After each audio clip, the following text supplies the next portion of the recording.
This is Bella. She is our therapy dog, and she might be a really good therapy dog, or I might have cheese. We're going to talk about performance management during COVID because more companies are gearing up to do performance management this fall.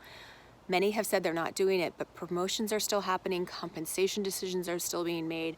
So I want to offer ideas and help so that we can make work better around equity at critical decision points and mitigating bias.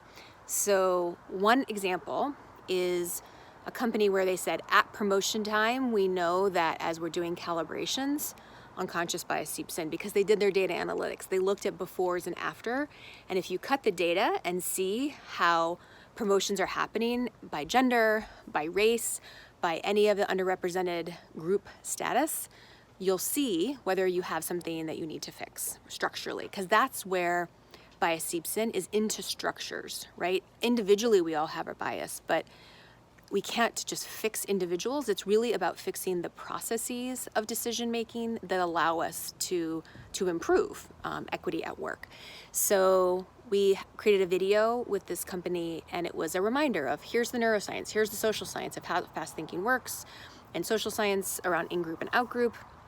And it allowed this just-in-time training at the moment where they were about to meet as a group and talk about performance ratings. And then they had cards, and that allowed it to be a shared responsibility where here the cards had the most common biases that would show up in group conversation. So it wasn't the HR person's responsibility, it wasn't the leader's responsibility, it wasn't the person of color's responsibility or the woman's responsibility, it was everyone's responsibility to mitigate bias when maybe, let's say, different criteria was applied to one person versus another as they were determining a high performer or a high potential or who was going to get promoted.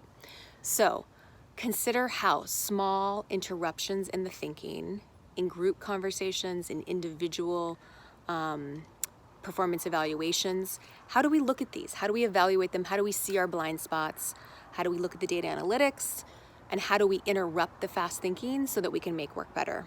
If these are things you want help with, we have your back, but otherwise let's just keep learning and sharing what are the experiments that are working so we can make work better together.